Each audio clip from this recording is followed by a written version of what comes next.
Welcome to a new daily top Askreddit video. Today's topic. What songs did you sing along to as a kid only to realize as an adult the lyrics are full of sexual innuendo? I was very young when Fleetwood Mac's Second-Hand News was huge on the radio, and I loved that song. Asked my mom what the lyrics meant, and without the slightest pause told me it was about a cat going to the bathroom with her version of the chorus, "Won't you lay me down in the tall grass, and let me do my stuff," followed by meow meow meow meow.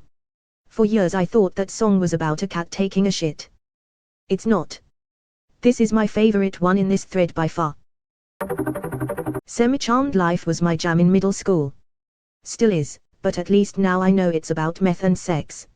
Edit, yes, I'm from Florida. One of the lyrics is literally "Doi crystal meth will lift you up until you break." But also, to be fair, you can barely understand what he is saying at that part. I bet if you took a bump of meth you could understand him better.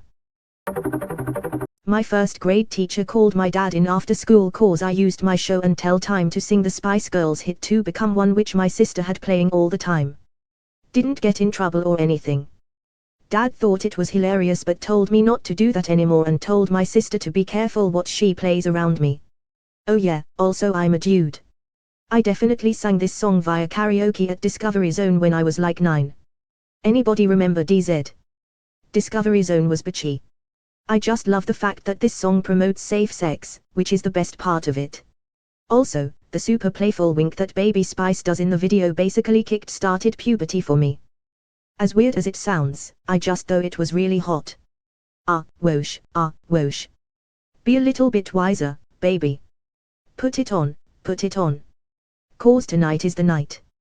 When two become one. What the actual F? How am I only just realizing this now? Boom boom boom Vigaboys. Lol. My 8-year-old self definitely thought that song was about having friends sleep over. Edit, I want to add an ironic story. My most vivid memory of this song is dancing in my living room to it with another girl. That girl was the daughter of one of my birth father's new friends. I only saw that girl a couple times. He was having a sleepover like the song intended. We were having a sleepover like how my 8-year-old brain processed the song. Same lol. I thought it was about a sleepover until I saw the video clip and I'm like, wait, there's too much boobies for it to just be a sleepover. You're clearly having the wrong kind of sleepover. Macaria. Edit, sorry for ruining that for some of you. D. Yep. Having an affair while their BF is in the military, if I recall correctly. What? Aren't the words just "Hey, Macaria"? I'm tempted to YouTube it but the earworm. Wait, number. Stop. We danced to that in YMCA childcare. Wait till we tell you about YMCA. My nana was so shocked when she picked me up from kindergarten and we were dancing to it and all the moms were smiling and saying how cute we were, because she was the only one who actually understood the words lol. When I asked her why it was bad she said it's about a very dirty girl. You shouldn't be singing that.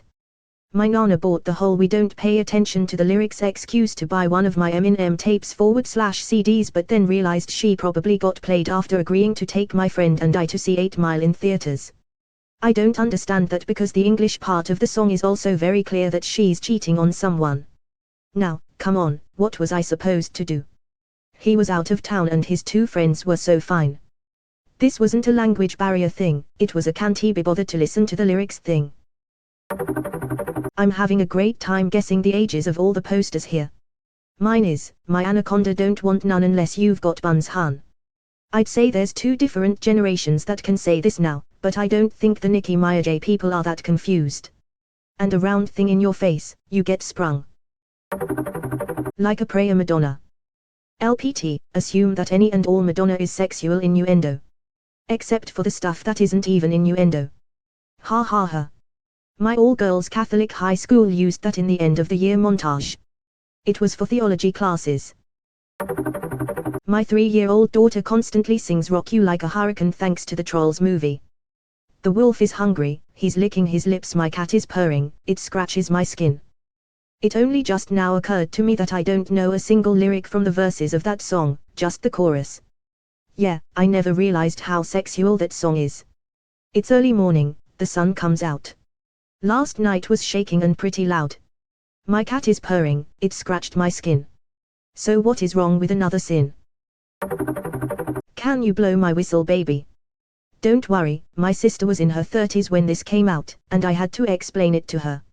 I'm almost 30 and it took me an embarrassingly long time to figure out what 34-35 meant in that Ariana Grande song.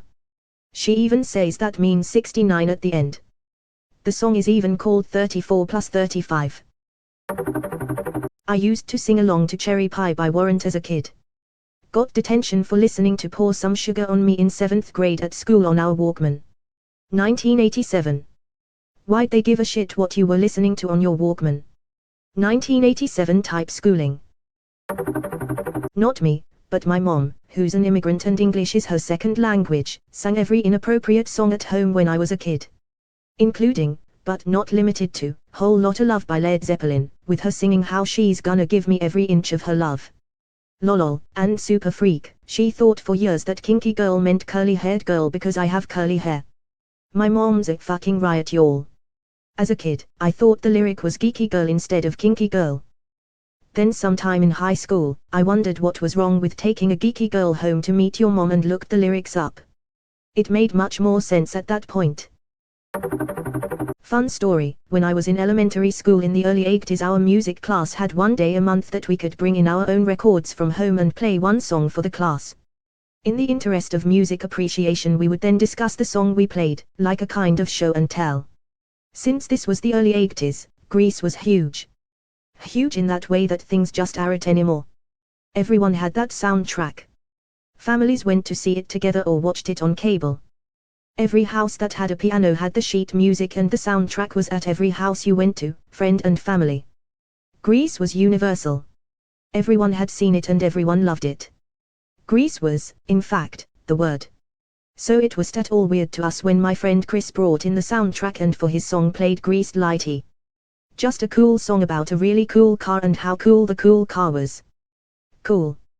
We're like 6 years old and all bobbing our heads and a couple of us are doing Travolta moves from the movie, 'cause again this was a movie not only everyone had seen but had often seen multiple times, with their family no less. We had it memorized. So we're like a third of the way in and the teacher freaks the fuck out and records scratch and she grabs Chris and they are off to the office and the rest of us are in stunned silence. Later we find out Chris is sent home for bringing in a dirty song. But it's not a dirty song, it's Greased Lightly. It's about a cool car that is cool. It's not dirty, is it? So naturally, kids being inquisitive and all that, we form a committee to explore the validity of her accusation. We're getting together after school and listening closely and starting and stopping the song, but what really helped was getting older brothers involved. That changed everything. Getty lots of tit. Tit like boob. Oh man. Chicks too cream. I thought it was scream. Well, what the hell does creaming mean? Long story short, but still long, if Mrs. Olsen could have chilled the fuck out for another minute and a half, over 30 children would have gone on not knowing nor being curious about the fluid dynamics of female ejaculate and that would have been that. Greased Lightly would have just kept on being about a really cool car. Great work, Mrs. Oh. We tried to get approval to do Grease in high school. There was an objection to it a few years earlier. We had to go to the superintendent. His answer was, there is way too much talking and singing about sex for that to fly here. I love the play and the movie is iconic but I love my job here and I would like to keep it as long as I can. However, the Summer Theatre program run by the Parks and Rec department has way more leeway. It was the first time remember having someone be that honest with me, or the group of us, as a teen. We did Little Shop of Horrors. Grease was done in the summer and the superintendent was at all 3 shows we did. This is a low-key heartwarming story. I wish the administration cared half as much about the theatre dorks at my old high school. I like that her name is Mrs.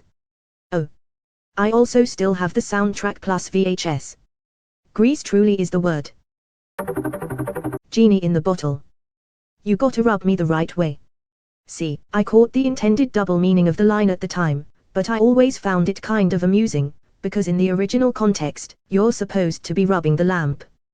The line gives me these mental images of Aladdin just rubbing the genie himself. I'm sure there's a Rule 34 of that. One of Disney's current crop of teenage girls did a remake of this song and they changed the lyrics to You Gotta Ask Me the Right Way. I find this way too amusing. Dove Cameron, Mal from the Descendants movies. I heard this at a kid's birthday party a while back. They had Kids Bop going in the background, and couldn't stop laughing. Then like a year later my 8-year-old stumbled upon it among Descendants music requests on Alexa and played it non-stop for like 2 weeks. Less amusing after that. Olivia Newton-John's Physical. I just thought it was a song about working out at the gym. I just thought it was a song about working out at the gym. That would be because of the official music video.